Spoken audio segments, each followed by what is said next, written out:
Welcome to Trust Yourself, the podcast, the place where we learn that trust is earned and not given, even with ourselves.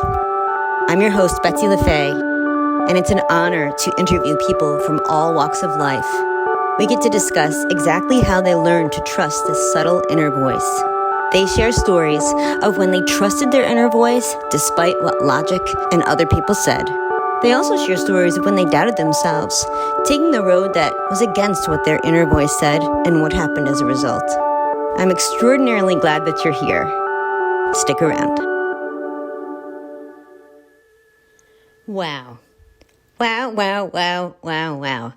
I just edited this podcast. I was about to hit publish. And I went on a break onto Instagram and saw a spiritual teacher, much beloved spiritual teacher with almost 60,000 followers on Instagram, have a conversation with someone else all about opening up the heart and living from the heart and living from love that was full of so much misinformation. These women were just talking about how can I live with love? How can I lead with love? And trying to de-armor themselves and trying to relax and trying to get away from anxiety. And it just made me cringe. I said, I've got to have a new intro to this podcast. You cannot live safely from a space of love until you have good boundaries and you can listen to your intuition. And we go over this in this podcast today. So I'm going to stop this intro. You're going to hear the rest of the regular intro. This is so important. If you want to lead from love, that's wonderful. And you want to open up your heart and create that space. Excellent. But there are things that you need to do beforehand to be safe and to be healthy and to create that healthy relationship that you're looking for. Enjoy. Welcome back to Trust Yourself, the podcast. Today's conversation is one of my favorite. I was honestly so moved. On today's show, we have Amanda Young. She is one of my first teachers. And 11 years ago, I found myself in a place where I realized I didn't have any female friends. And I thought to myself, I've got to get in touch with my feminine energy. So I want to ask you, have you ever encountered anyone being afraid of feminine power, or maybe you're afraid of your own power, regardless of what your gender or orientation is? That's something that we're going to discuss here today. And, we go deep as usual. I share from personal stories from my own life, and Amanda gives me some new insights. Her work is absolutely amazing. It changed the course of my life, and I wouldn't be where I am today without her work. So without further ado, enjoy the show. Oh, and stick around to the end because there's something special that I'm going to share with you. This feels great. You moved during the pandemic, right? In the beginning? Mm-hmm. Kind of, yeah. In August of 2020. Okay. And what was the impetus? Just your intuition or what?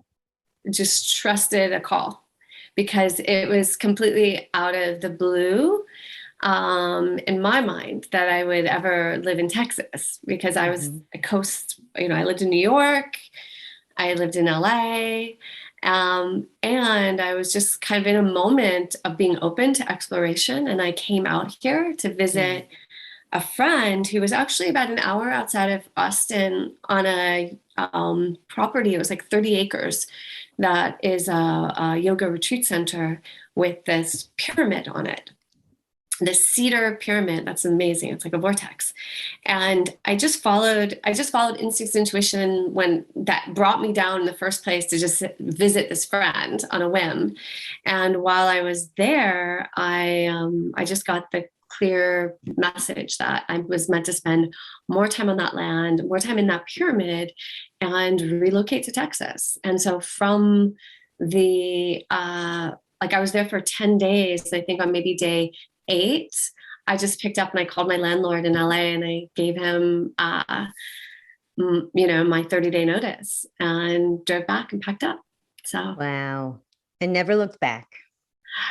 no, Mm. no, and no, there's never been a single doubt in my mind if that was like, am I making the right choice? Is this what I'm meant to do? It was 100% clarity.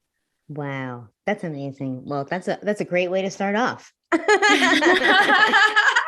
Yeah. Did you did you doubt it at all? Did you say like, what about my business? What about LA? What about New York? Not at all. Not at all. There was not one moment of me doubting. Wow. And my friends in LA were surprised because it was very fast. I was just out on sort of a road trip and I came back and I was like, I'll be out of here in the next 3 weeks, and just proceeded to immediately just pack everything up. But there was never, it was just a knowing, it was never a doubt.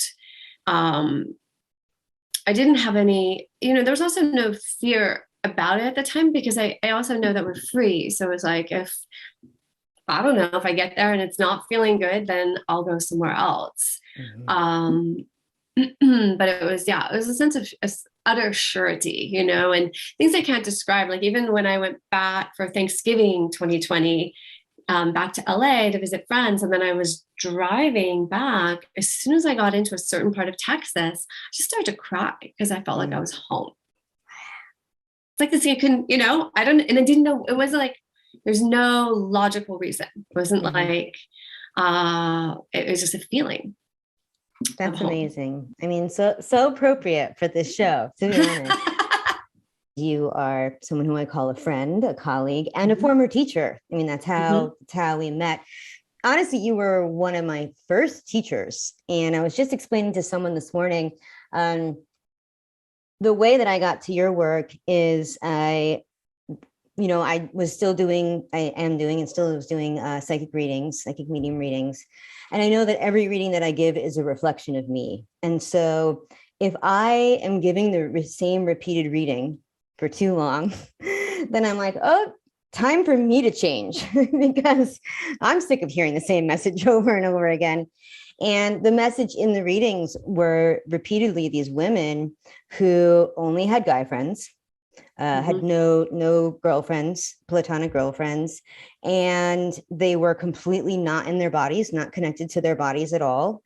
And, one day I was sitting on the couch and I'm like, I don't have any friends that are ladies. And this has been almost sort of like a lifelong thing. Not exactly, but to my knowledge, I was only making friends with men. And I don't know if you remember this part of the story or not, but I went on Meetup and I saw like this was my reaction at the time. It's not my reaction now, but I saw something like embodied goddess sensual. And I was like, ooh, it's like, I don't know about that. But I was like, clearly this is something exactly that I need. And then the big yes was you were literally leading this intro session out of the very exact same room that I was renting to do my readings in. And so I was like, okay, there's something to this. And it was really the most beautiful intro because then I signed up for the course that you held. I don't remember what it was called at the time, but we went over all the different goddesses and what they're known for and having a relationship and having an experiential experience with them. Well, it doesn't there, but and that is what started to open me up. I mean, it did take me quite a long time to become the sexy goddess that I am. I mean, I was just sharing with my lunch guest how I do stop traffic now, and people one day a person walked into a telephone pole just because I'm walking past. And people tell me oh, you're so grounded, you're so in your body. I feel comfortable literally as within the last couple of months, I feel comfortable expressing my sexual and sensual energy now that I'm just single. I wasn't feeling comfortable unless I had a partner there to sort of have as this guard of yes, I'm expressing my sexual, sensual self, but I'm partnered. So this isn't for you, but literally now, like that's over with. And I feel like it's, we had like a cancellation, you and I, when you booked before, I wasn't feeling that way.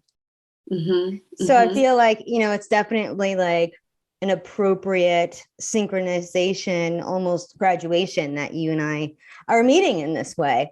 So Mm-hmm.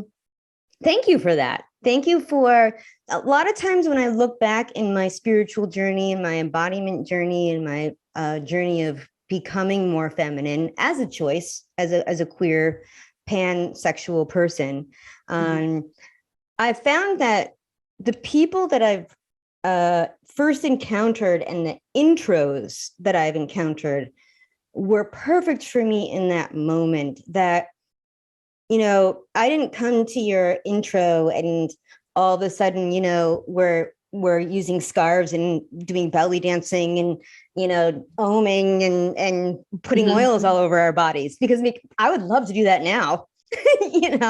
But in the moment, like that would have just been too much. So I know everyone meets everyone they need to with their own evolution, but it was and still is perfect. So I wanted to thank you for that. Mm-hmm. Yeah. Absolutely. Yeah. Absolutely. I think I had forgotten that piece about that we were like using the same space, that's such a great synchronicity. Mm-hmm. Your work Um, has evolved a lot since then. I mean, you're yeah. doing you from my perspective, you're reaching the same sort of veins, of flow. But I know your work has kept evolving. Would you like to share from your own words your work? Yes, yes. Of course, continuously evolving as I evolve and as we as a culture evolve and the conversation evolves. And at the same time, there's a core that remains the same. I can And feel that. It's really cool to see. it's a core approach to working with the divine feminine that specifically focuses on archetypes and a particular model of three primary archetypes, and understanding that those are our three primary powers as a woman. And it's the warrior goddess, or your inner warrior, your sensual goddess, which is your inner lover, and the compassionate goddess, which is essentially the inner high priestess that evolves. And there's a journey that we go on, that is a heroine's journey through these archetypes, and it's architectured that journey in a way for a woman, very naturally. And again, as I created that initial course that you participated in, you were in one of the first versions of it. It was There was a sense of flow of just like knowing, like, okay, we're supposed to start with this goddess and then this one, and kind of build that takes you on a journey of deep self-love and embodiment. And so it's, I do this work with women in a one-on-one capacity, doing coaching. I also lead retreats. I do online courses, and broken down and sort of brought out certain pieces to go deep in them with women. But essentially, it's always the same model of feminine power that it's based on, and and it's also deeply, as much as it's about mythology and archetypes and goddess wisdom, and really taking this kind of esoteric ancient knowledge and making it something that's really accessible for women and meeting women in all different places. I mean, what's really interesting is that I can attest to that, by the way. The realness and meeting people in that group, we had all sorts of different people. And again, like that's how I was able to connect, is because even though I was sort of working with mythology, not really, it was just my psychic metaphors. I can literally attest to your work, and that is what you do, meeting people and making it accessible. I just wanted to chime in there. Oh yeah, yeah, and it's something that I really enjoy, is actually feeling into where a woman is at, and where a group of women are at, and how to speak and make something land. It's actually, that's a process I enjoy, is that kind of translation. And I do work with women that are brand new to this, that are coming out of maybe a very corporate environment even, or just have chosen to be much more in their masculine for most of their life, and like entering into anything that's coming in feels really unique and foreign. And also working with women who are deep on the path, who've been doing divine feminine work for a long time.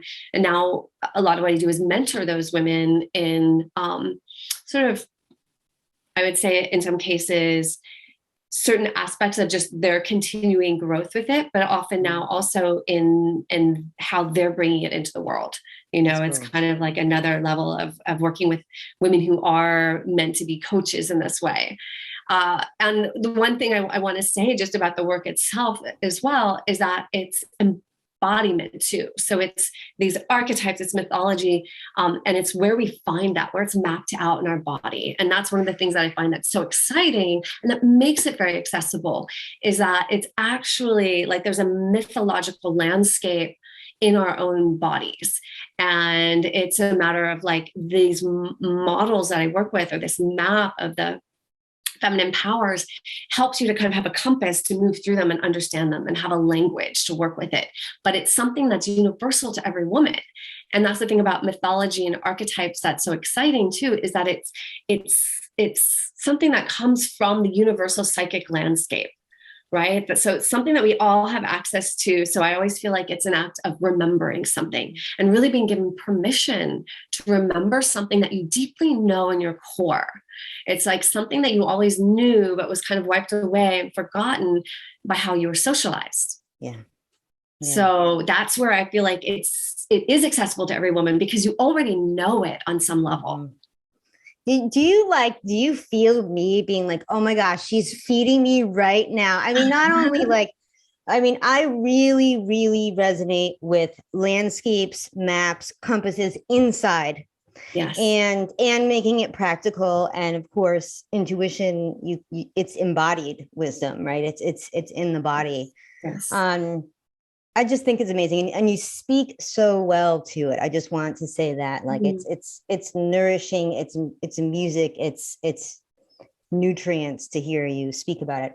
I have a question about what you were saying, because I don't remember the order that we went in, but let me just share a little bit, just a snippet of what I just went through to get me to, as I mentioned in the beginning, this like graduated place. I'm pretty sure, and I don't want to overgeneralize, but like, I think it probably is pretty common for, if a woman's just not straight up in her masculine when she comes to work with you, that she's probably pretty familiar with the compassionate side, right? Just this, I know I work with a lot of people pleasers, right? And that's how we're taught to sort of like fit in. And the priestess vibe too, because I was giving readings, right? So it was kind of like I was already a leader.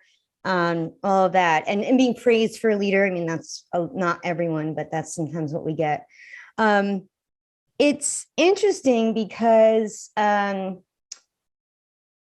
feel like the reason why I'm asking about the order, and I know that it's not always set in stone, is that the way that I was able to be comfortable with expressing my sexual and sensual energy in private and public when I'm not intimately connected to a partner, and it's not for the purpose of gaining sex or gaining intimacy with a partner. I had to get to that by sort of being sensual, taking that leap, and then the only way I got comfortable was developing that inner warrior, and also, to be honest, like facing people who would have my head on a stick because I became this warrior, right? And now it's not a masculine quality as we're talking about, but it is this massively protective force. And right before we got on this call, I started writing a song that, like, because I was just discussing with someone at lunch, and he was reflecting back to me what I was sharing in words that I wasn't using. He's like, well, yeah, I can attest to this, and what you're sharing is true, that your energy and your presence is addicting. Like it's overpowering, and people want more of it. And so now I'm realizing, oh well, that inner warrior has got to be completely discerning. And when the past 3 months alone, there's been 15 people, mostly new, some old, that I had to have that warrior up and say, you're not going to tell me that you have these feelings, but I can feel these feelings, and we can't go there, and I'm not going to lead you on. So it's been through this practicing of that warrior goddess that has allowed this sensual goddess to be like, oh, I'm in a safe container, like no matter where I am. So what I'm kind of asking is there usually a natural progression or order? And I don't know the sensual or warrior, like which ones they kind of showed up together.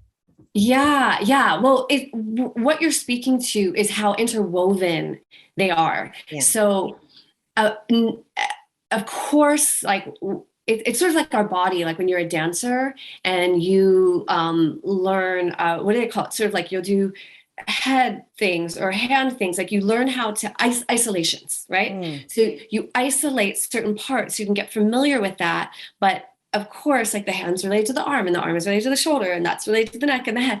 And so it's the same thing with these primary archetypes, is that doing the work with me is like doing isolations. Like we're going to take this piece and we're going to work with her. We're going to work with her, understanding she's always inextricably interwoven with these other aspects of self. And it's sort of, and in some ways, to use another metaphor, it's like, I see it in some ways as almost like learning the chords before you can make music, and so women are coming and are like, okay, I'm going to learn this key. I'm going to learn this, I have to learn these things, and then I'm going to put them together to make music. And they're interwoven, and that, yes, you can't fully be in your sensual goddess without understanding your boundaries and having a sense of being able to protect yourself and say no. If you don't know that you can say no, you don't know that you're safe. And if you're not safe, you can't fully be vulnerable, and you can't fully surrender into that feminine, rippling, lovely self. And then the compassionate goddess, they're all really linked, because the compassionate goddess, if you go into that, if you're just isolating her without the others, you're going to be a martyr. Yep. Right. You have to understand, again, the warrior is kind of in the middle there, saying, no, I know how to say no. Otherwise, you're just going to kind of get walked over all the time because you just want to do good. You're just feeling everyone else's feelings. I think when someone has like a painful association with, like, I'm an empath and it's so painful, it's because they don't know how to put down boundaries. Yeah. And that would be in many ways a wounded, compassionate goddess. So each of them need the other, but the order that we go in does have a very specific reason behind it, which is we start actually with the sensual goddess, then the warrior, and then the compassionate. There's a couple reasons why this really makes sense. And one of the reasons is that first we have to fill our tank. The sensual goddess is the one that women have probably the most confused and kind of tortured, wounded relationship with in our culture. And women, it's like a thirst. I see you sipping there, but because it's water energy, and it's where we fill our tank through experiencing pleasure, through having our senses awakened. We take in, we receive nutrition, we magnetize. It's really where we fill our cup and we fuel ourselves. Most women are running on empty, and so we start there. Would you agree that it's not just women who are most uncomfortable with this, but like the world, like no matter, because I was going to say masculine, but I think overall. Well, it's a fear of feminine power. Right. And I mean, and it's interesting to try and, look historically, like where that started and why that happened. But it's definitely, we've been living in thousands of years of a culture that has purposely suppressed it and been afraid of women's power. And so much of our power is sourced from and connected to our sexuality, our sexual energy. So we live in a world and a culture that's uncomfortable with sexuality. It's like operating in the shadows at large. However, it's much more comfortable with men being expressive of that than the feminine, right? Because it's kind of like, that movie, The Secret. It's sort of like, this is the real secret, is that feminine power is actually the most potent power. It's more powerful than the masculine power, but we've been all hypnotized to think that power is how the masculine has defined it. But the power that our sexuality has, it just operates at a different kind of frequency, but it's more potent, and it's something that's very scary because and these three faces of the goddess are three faces of the feminine power, but it's sourced from our sexuality. And, the other way that it makes sense, we start with that for women because we need to fill our tank. It's important to start to gain permission around our sensuality, our sexuality, to just like calm the nervous system down. We don't want to go into warrior goddess because we live in a culture that is so warrior focused. In a wounded way, that it's like we're against something, we're on the fight, we're at war every single day. Our nervous systems are so activated. The sensual goddess brings us down into a place to say, shh, it's okay. You can connect to your pleasure. Take some deep breaths. Like but it's kind of an erotic innocence that we start with. But it's also how it's mapped out in the body. Because, I said that these mythologies have a map in the body. The sensual goddess is the one that's seated in the lower region of the body. It's where our sexual organs are. So her temple in our body is in our sensual center, our sexual center. And the warrior goddess is located where? In the gut center. And again, these are seats of intuition. These are where we go to feel our truth and our knowing, that deep knowing.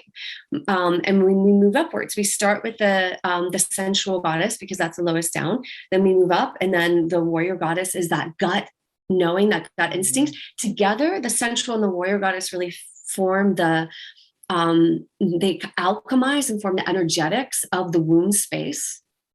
And then that energetic moves upward into the heart.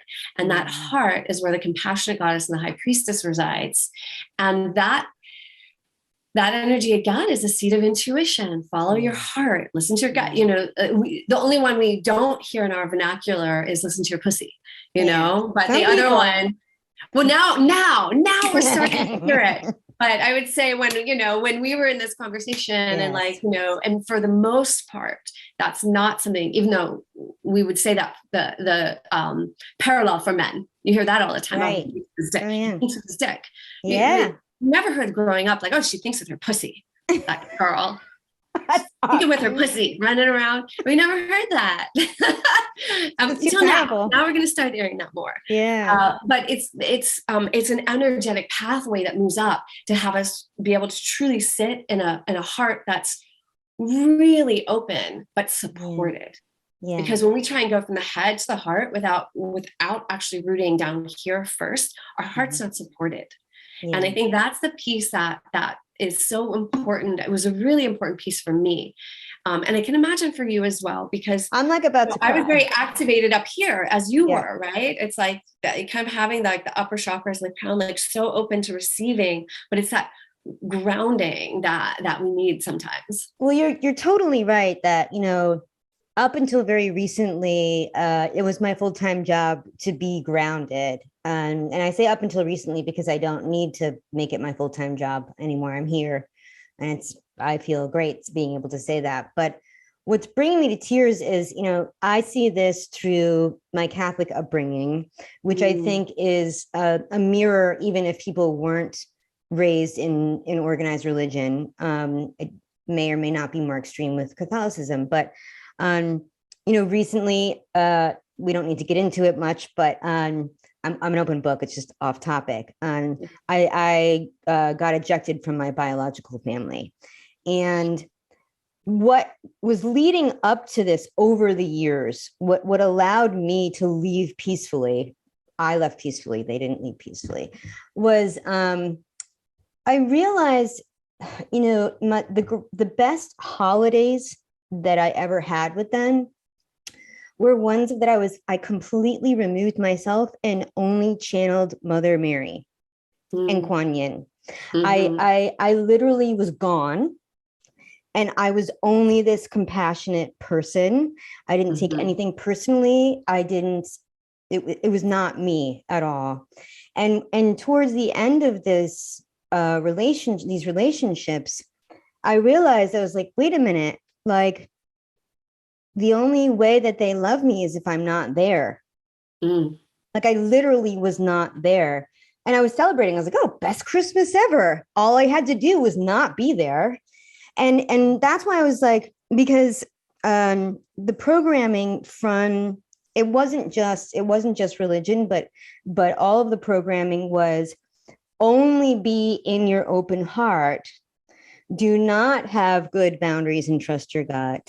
And you definitely cannot be sexual by any means. Right.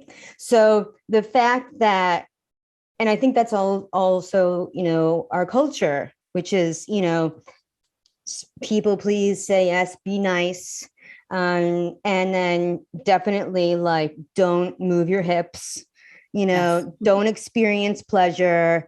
I've been walking around braless for a couple of years now, with size double D boobs. Like that's like a huge statement. I'm not trying to be a statement, but it's just very uncomfortable to wear bras. So but the fact that it's like, yeah, like I definitely trust my pussy and pay attention to her and love her, with a lover or without, and feed her.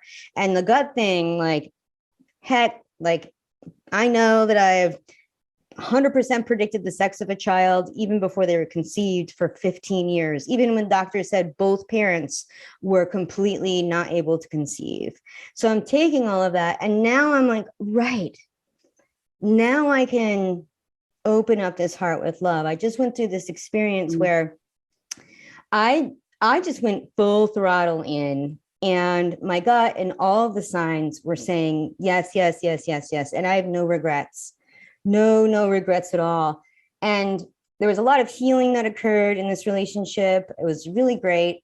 But this person was completely threatened by feminine power, completely threatened.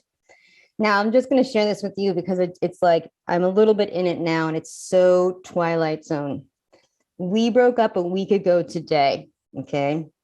Yesterday, 7 days later, I meet a man who has the same name, is also has a recording studio, is also a musician, and is also visiting.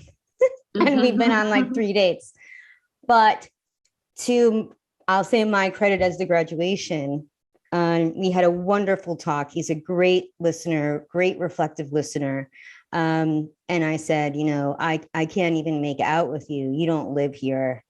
I go deep with intimacy. Like if we could have amazing sex this whole week, and then you would leave and my body would be really sad, And to his credit, he was like, well, I'm going to choose not to be disappointed. I'm going to be grateful for the week that I'm here and to be with you. And I was like, yes.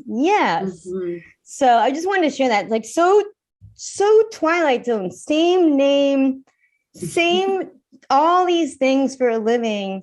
And then it was I chose to do something different, right? I chose to protect myself. And actually I happened to be so with someone who's not threatened. So that kind of undid sort of if there was any residual damage that was from the last one, it really redid that. I have a question in regards to that, because there is a 10-year difference between these two men. And the first one is my age. I'm about to be 42. The second one is 32. And the 42-year-old expressed a lot of Catholic guilt, which I was shocked at.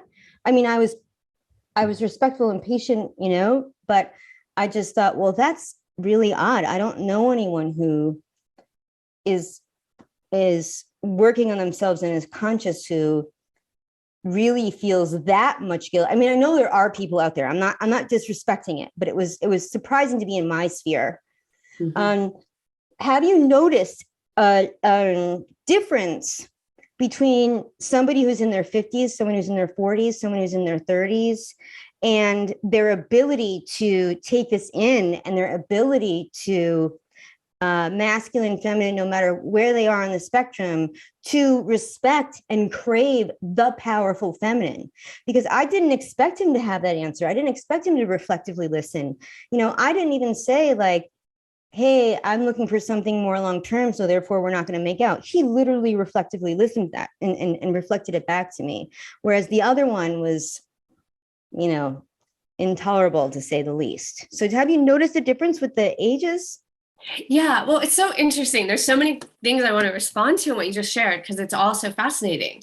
What I would say is, you know, for this question around the ages, is that, of course, you know, there's individuals that are in different places, no matter what their age is. So it's, you don't want to say something is an absolute, but I would say for sure, I feel that, that I've been with men in 50s, 40s, 30s recently. Yeah. And there is something very, I feel like very rapidly, there's an evolution taking place where the younger a man is in general, the more familiar, I would say it's familiarity. The more familiar they are with feminine power, because more of their life that they've been on the planet have women been empowered. If that makes sense. It's such a good sign. If anyone's feel like they lost hope, like I see this with everything, not just with the feminine, like more open, more less at war, less dichotomy, more we're just going to figure it out.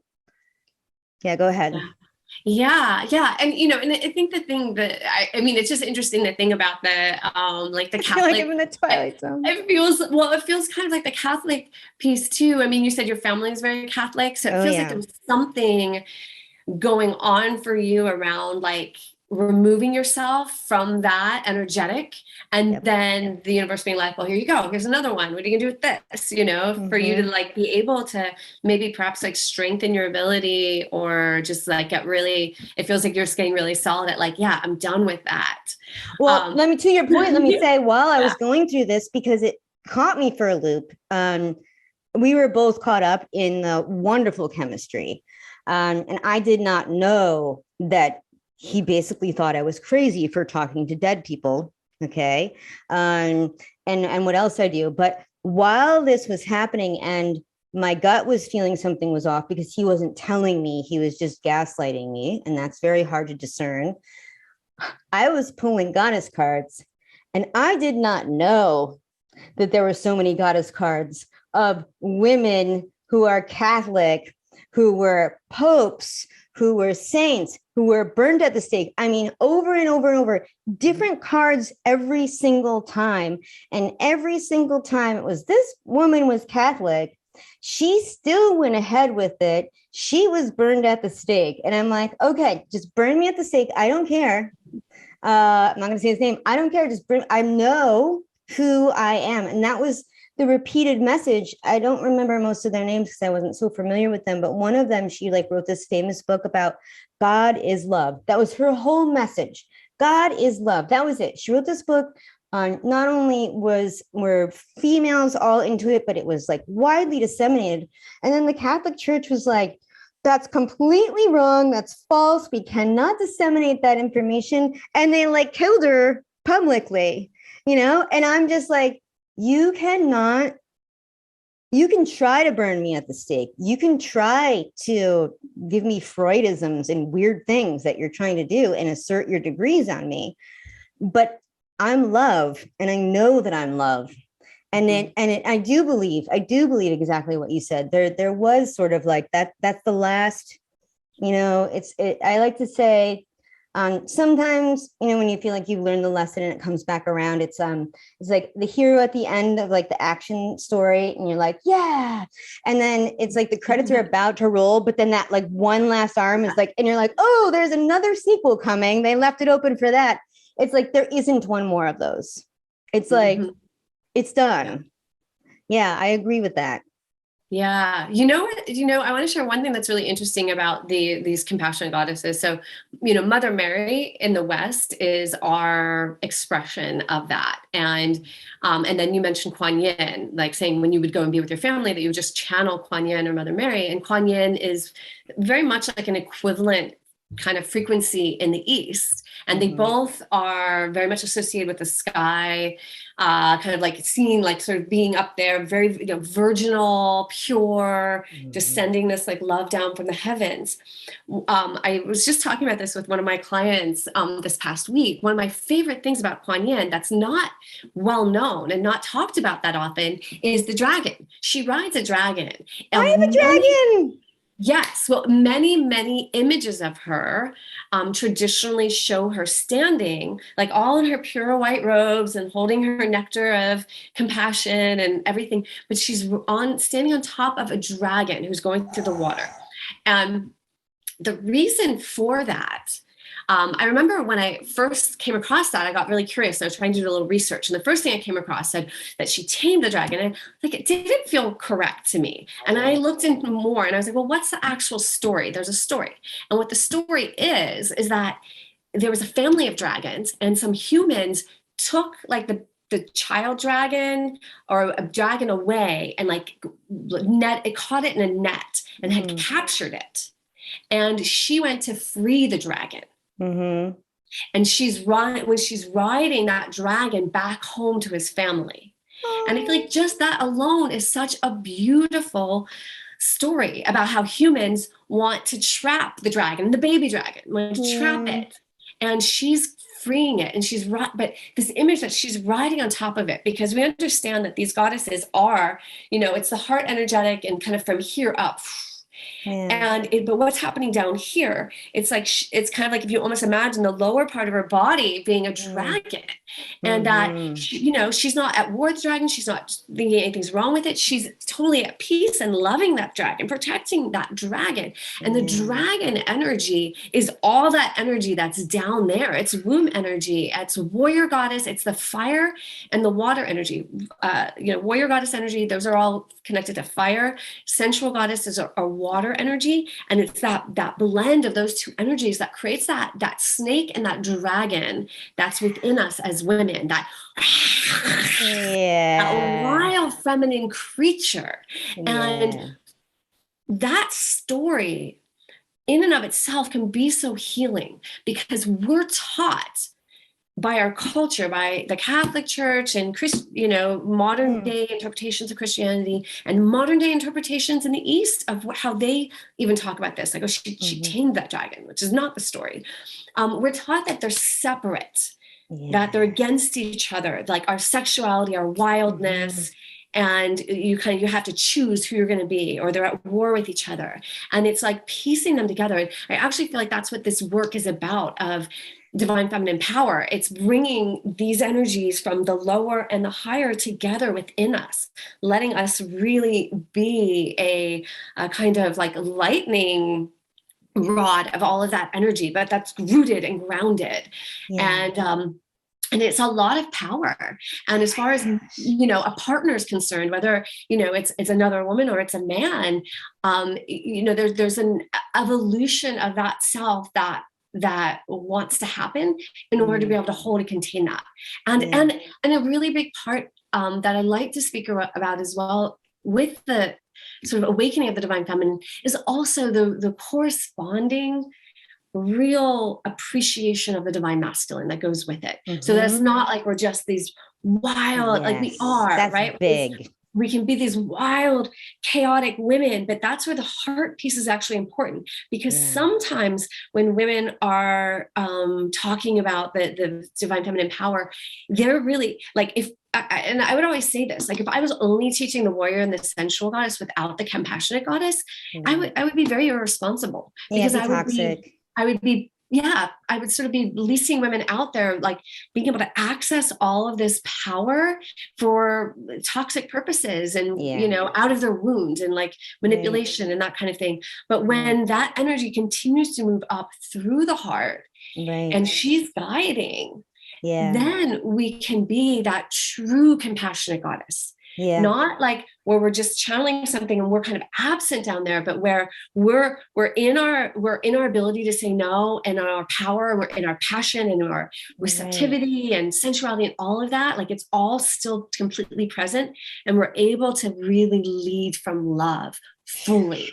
And then what we can offer to a partner and really being able to see them, because that's going to call that forth within them. And the more they're in it, it's going to call it forth within us. And then that meeting of the hearts gets to happen. And so it's like that piece that I feel like is so important, because yes, we're in this time of like this feminine rising, and that ability to really be in the heart and receive as well from the masculine. Well, Kuan Yin has been with me for so long. And it wasn't just like all of a sudden I like grabbed her over and I've had a dragon for so long. And what I love about that too, and it's totally illustrative of how you shared, dragons, we have stories of like Puff the Magic Dragon, and he's like a loving dragon, right? And then we have like dragons need to be slayed. We have like friendly, even that last one that was out, which I kind of didn't appreciate because she was like kind of a clumsy dragon. I don't even remember what it was, but I was just like, oh man, I didn't even watch it. But I felt it was disrespectful to dragons. But the dragons being misinterpreted, being either good or bad. In the story of Kuan Yin, they needed to be trapped.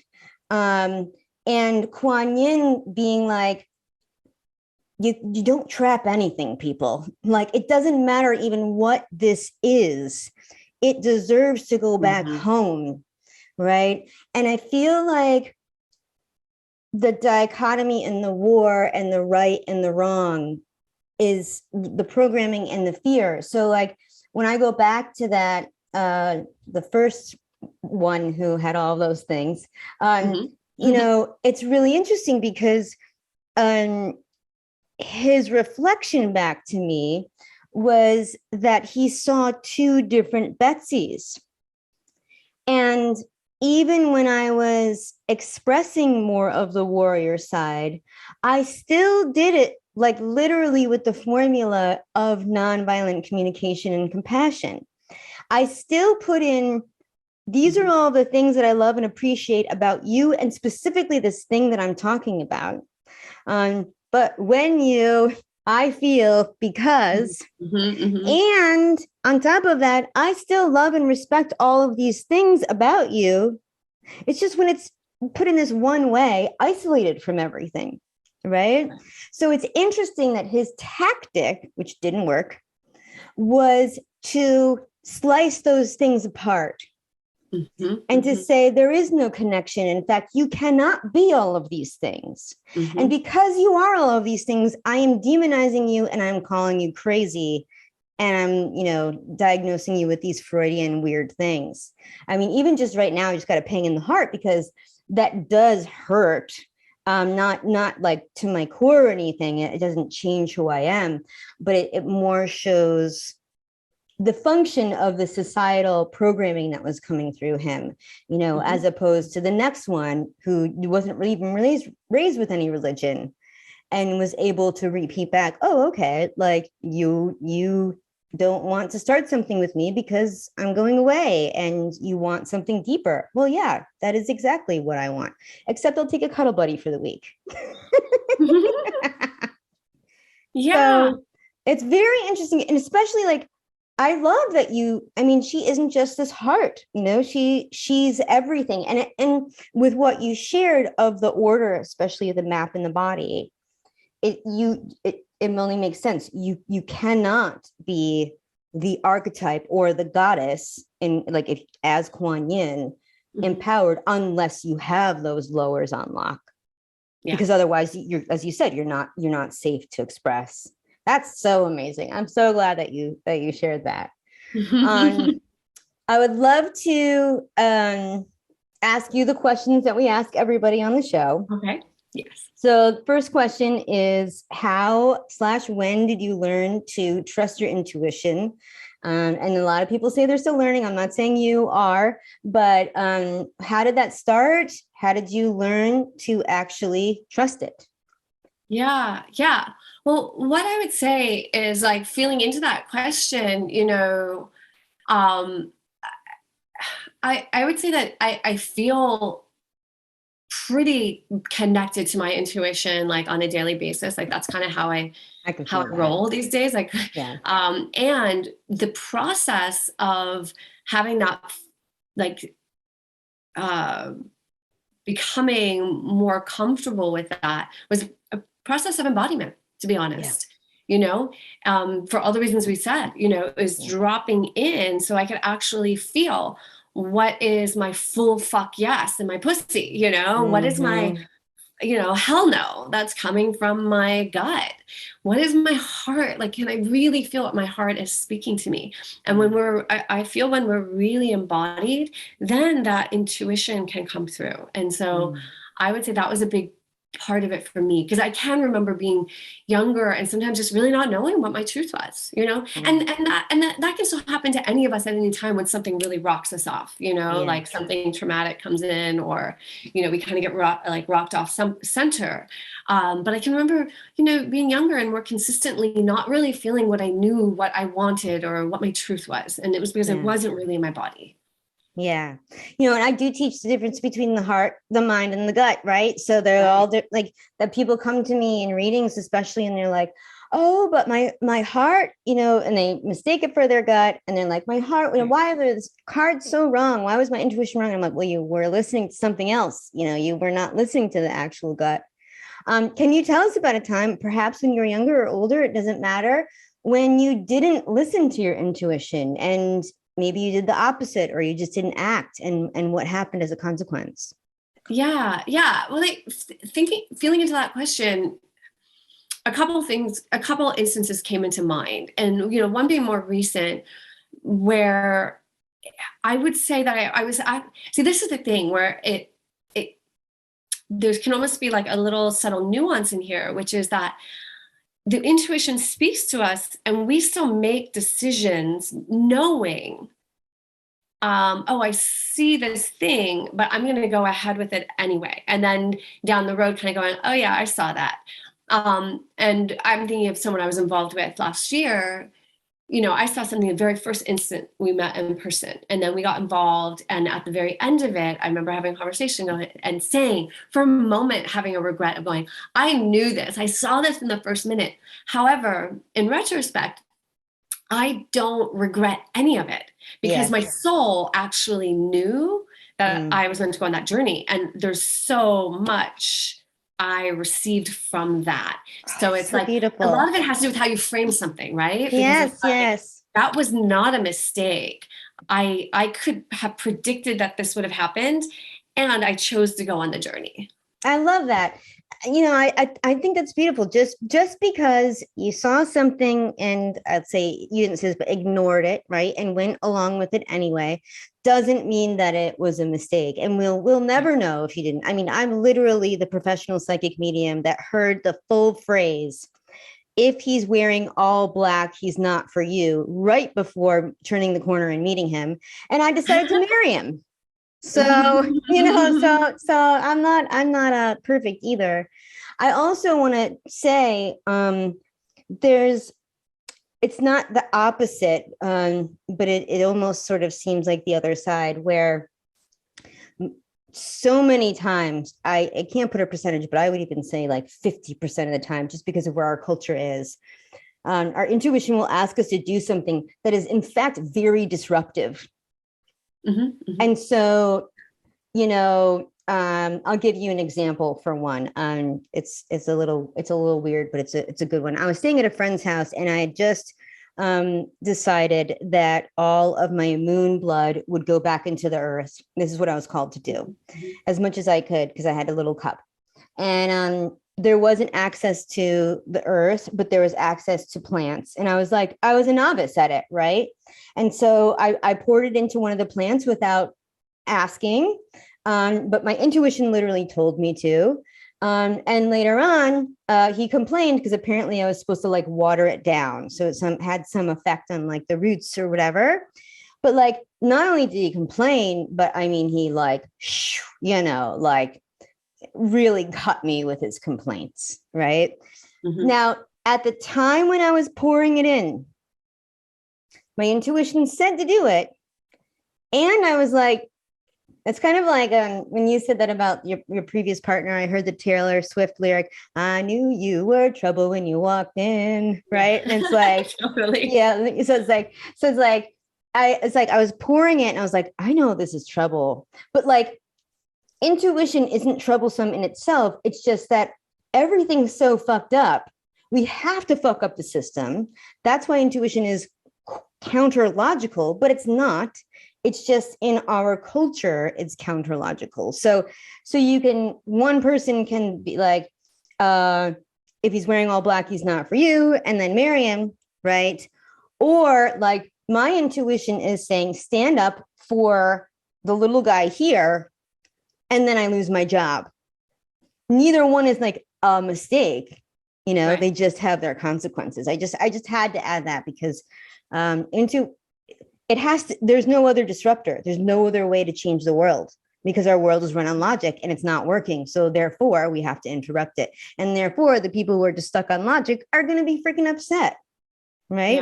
Yeah. And another thing that I feel as well is this idea that are we here for everything just always go smoothly and like be perfect? Like how boring would that be? Like we came here to take the left turn when we were supposed to go right or that kind of thing, And I think that the ability to hold it that way is what shifts out of like thinking that, I did something wrong. It's sort of like, because there's always a lesson, there's always growth, there's always evolution. And when we can look back and see that, the gift in it, then it's like, I tried to have this conversation at that higher level, like spirit laughing, like there's actually no right or wrong. Like, it's kind of like, there is no such thing as a right or wrong. That's made up. We made that up. As a society, as like human beings, we made up this idea that there's a right choice and a wrong choice. And so we get so crippled by, oh my God, what if I make the wrong choice? And meanwhile, spirits up there laughing, like our higher self going, ha, ha, ha. Like you even believe that there is such a thing as a wrong choice, right? It's just like a choose your own adventure. I tried to have this conversation like a month ago in the presence of the person who did not respect me. And again, it just made them think that I was absolutely insane. But like, you're literally saying the exact words. And I'm like, it's just, I need to be with my people. Yes, thank you. You probably did say it more eloquently. But yes, I 100% agree with everything that you just said. Thank you. Thank you. Can you tell us about a time, you told us about moving to Texas when you did trust your intuition, perhaps just because I do feel you and see you as someone who follows her intuition and is in the flow. Could you tell us about a time when maybe it was a major disruptor in any way, even just in your life or in someone else's life, where you had to follow your intuition and you did, and the result? Where it was a disruptor. I usually don't ask that of people, but like, Yeah. I would say that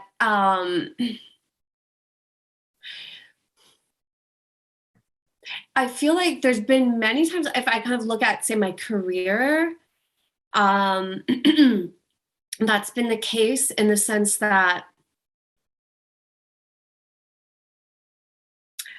when I'm called to create something new, like a new thing is coming through, the old stuff has to fall away. And that's really uncomfortable, And so I've often especially when it's popular and it's bringing a lot of money, right? Right. Yeah. So I've often had these like uncomfortable little periods in the transition where that old thing is dying off, and I can't I think of one example. I don't know if it's exactly like if it's yeah, I would say this is trusting my guidance and my flow, in the sense Mm-hmm. of, like, especially when I was doing nutrition, and that was like Mm-hmm. my jam as far as like Yep. my bread and butter, and this divine feminine work was coming through, and I was kind of one foot in, one foot out as far as starting to do that work, but still doing the nutrition. And there was a certain season that came. It was like the holiday season, which is, this time of year where I would like go to parties and meet people. And it was just always networking, because then the new year you get new nutrition clients and that kind of thing. And I no longer could introduce myself as being someone who does nutrition and health. I had to lead with what I was passionate about, what I was doing. And that was a disruptor for me, in the sense that financially, there was a Yep. little uncomfortable period, because I didn't have that normal inflow of new clients Mm-hmm. for the old business. And I Yeah. wasn't fully formed in the new one yet. Yeah. And but I feel like there were a lot of little moments like that had happened. And it's just something where, again, it's not even like a choice where I was like, I'm going to do this thing. It was like, I literally couldn't, Yeah. because when you're tapped into your body more and more, it's like that. I cannot tell a lie. Like, I couldn't do the thing. I couldn't schmooze. I couldn't do Mm-hmm. it. And I had to be Mm-hmm. like, well, I'm doing this goddess thing that and it was, because that wasn't like fully formed yet. Yeah. So and I feel like that's it. Like for, Yeah. I think that following our intuition often will be a disruptor in many ways. In some ways, Yeah. we just get more used to the bumpiness of the ride. Yes.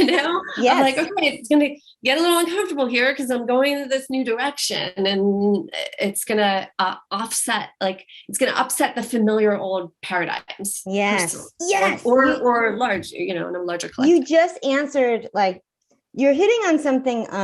I listened to a podcast called The Art of Power, which I totally recommend. It's really amazing. And the host, Arthi, she had somebody on, and in the intro, she said something about how this person could afford, I mean, she was talking about financially, could afford this transition from this one thing to the other, and how not everybody can. And we all live in the same world with the same economy. I have this awareness. I'm not blind to it. But I don't know if anyone can afford to put their old career down and start something new.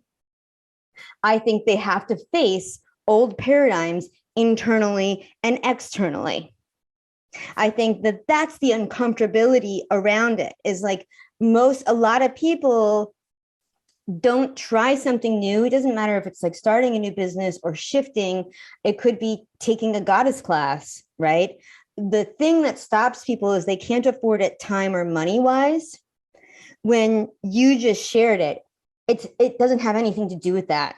Yeah. It has to do with you shifting and facing you bucking the current paradigm that literally says you can't afford it. Because I've been in places where, I didn't know where I was going to have to pay for my next meal. Yeah. But I never went hungry. Yeah. Which meant that I had to be more humble and ask strangers, because I didn't have any family. Literally had to go into a store and be like, hi, you don't know me. I don't know how I'm going to eat. Right. And it's like, nobody wants to do that. Right. But just like you said, the same people who kicked me out of my family are wondering, like, why can't you do something else after successfully being full-time self-employed for a decade? And the answer is exactly what you said. My body will break down if I do anything else. Like, I literally physically cannot. And it's not because I don't want to, it's like, there is a part of me that part that just likes comfort, that would just love to, punch in and punch out and get a paycheck. I mean, I don't.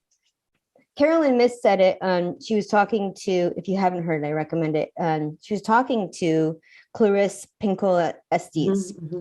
and they were having a conversation, and I totally am lifting this from Carolyn. Carolyn was like, the audacity that somebody thinks I woke up one day and was like, I want to be an intuitive healer. And I want to live this life and become an entrepreneur and do this as a living is just so far from the truth. Nobody would say, I want to talk to dead people for a living and just buck the whole system and create my entire life and be responsible for my whole life. Like, it's not somebody would be like psychotic or suicidal if they wanted to, it's because it's so hard. Yeah. But I can't do anything else. Yeah. Yeah. Oh my gosh. My heart, first of all, was just touched so much by just your personal share, like just feeling you in those moments, and, and I feel like, gosh, there's just so much to say here, but yeah, it's like, I think more and more people are coming up against that edge of like what you said, like, can you afford to not listen to what is coming through? And because the old paradigm is starting to crumble more and more, people are starting to feel the pain of trying to stick. And that's what I have felt in my life, is that the more I try and stick to the old paradigm, the more pain I'm actually in. Yeah. And as scary as it feels to go outside the comfort zone or outside of what is familiar, there's more and more trust I have there. And I guess that is in some ways what we would say is what it means to really live in the flow, is to have built up more and more trust that, I'm gonna step out there and, like the Indiana Jones thing, right? Where he's crossing the bridge and he has to take the step and then it appears under his foot. And it's that we're having to do on the daily, but you start to become more comfortable with it because we start to be able to see beyond the veil of what's in the material reality and the rules of what we've been told is actual safety versus what is safe. And being in our truth is where we're safe. Yes. And being out of alignment with our truth is never going to be safe. There's always going to be something coming in. And like you said, you never went hungry. And no one wants to have those moments. However, it's like that's major, it's like sped up growth. It's like your growth being really amplified in those moments of being able to like stop being afraid. Yep. And just keep trusting. Right. Yep. It's like growing yourself, like at a quantum level in many ways. And that's the life of living in flow, is to just kind of go, okay, that's what I'm being told. Okay, I'm going to do it. And trusting more and more, like, okay, even if I don't see the numbers in the bank account, or I can't see where that's going to take me, I just keep trusting. So I love that. Beautiful. Oh, amazing. I'm so happy to connect with you. I honestly, like, when I reached out, you reached out to me, I think, first. I don't remember, but I was about to reach out to you. Or maybe I reached out. I don't know. But I did not expect that when we met, I would feel like I have embodied all three. And I am like, obviously we ebb and flow. But like, I did not know that I would feel like I have graduated by the time we met. So, I mean, your presence and your words, this is just the smaller part of me that doesn't like when I'm not seen and heard, right? And when I'm misinterpreted, which I think is just it's just a human quality, and I'm human. But like, this will not happen. But like, I want to take this podcast and like give it to the people that I had dinner with and be like, this is what I was trying to say. I am not the only one who feels this way. There are other people who also live in the place that there literally is no such thing as right or wrong. I've lived in that place for over a decade, and that's the readings that gave it to me, right? Because people would want to ask me, well, which is the right path? And I would say continually, there is no right or wrong. There's actions that get you closer to your goal, and there's actions that take you further away. And in that sense, there's a right action towards your goal, which we talked about might not even be what you think it is. Right. But there is no right or wrong. If you want to go this way or you want to go this way, if you wind up being in a ditch that's not wrong. It's a learning experience. And that's exactly what we're here for. As you said, it would be totally boring. I mean, we wouldn't even, I came to the conclusion that we are living in utopia right now. Because there is no right or wrong, because we're learning, because everything is perfectly set up for us to learn. Yeah. What are we here for? We're here to learn. What's utopia? A perfect paradise. This is the perfect paradise for us to learn. I wouldn't change and it's so much thing. about your perception. That the heaven on earth is here right now if we choose it, and hell on earth is too if we choose it. And sometimes, it's like we're vacillating between the two by the minute and by the day, and but recognizing that it's so much about perception of the experience. And the thing about like what I was thinking about too, when you talk about like, whether you're going towards your intention or your goal, it's also the difference between the ego mind, the limitation of the ego mind, like what that's setting as an intention or goal, or what the higher self soul. I heard that when I was talking. Yes. Yeah. And so often we don't know our soul's taking us places, kind of going, saying like, yeah, it'd be really, maybe you make a lot of money doing that, or you get a lot of accolades doing that, or you get this and you'd feel, momentarily happy, but that actually isn't what you came here to do, because we came here to grow. Well, that's the story where like you hear so many of the TED Talks of like, I was in the Fortune 500 by the time I was 25, and I was this by the time I was that, and I was the top doctor, and then I got to it and I was like, and that's all there is, right? And then they become this spiritual motivational speaker because they realize their goal was not the goal that actually led them to what they actually desired to feel. The lives that they desired to live and lead. All sorts of different goals. Oh my gosh, you are absolutely amazing. I have a feeling my audience will be hearing from you again soon, so they'll be getting some details, right? So stay tuned. Because Amanda's got some really special stuff coming up, and you'll hear about that very, very soon. So Amanda, I'm going to say it. I'm in love with you. I think you're amazing. You have helped me tremendously get to where I am today. And so I'm just like so incredibly grateful. Thank you. Oh, Betsy, it's so powerful to be here and be face to face with you and have this conversation. And you've been such a blessing, and knowing you is such a gift. So thank you. Yeah. Thank you. Yeah, I love you too. Yay. Wow, was that a powerful interview or what?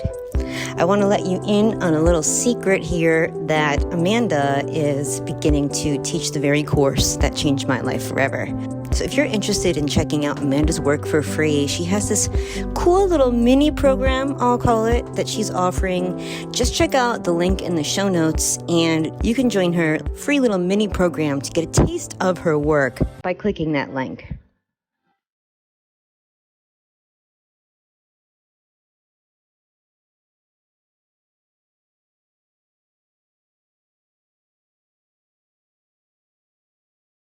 This episode of Trust Yourself, the podcast, is created, written, and produced by me, your host, Betsy LaFay.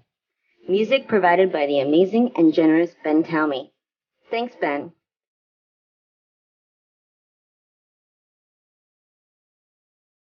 If you'd like to find out more about me and my work, and specifically how you can trust your intuition, head over to betsylafay.com. Thanks again for being here. See you next time.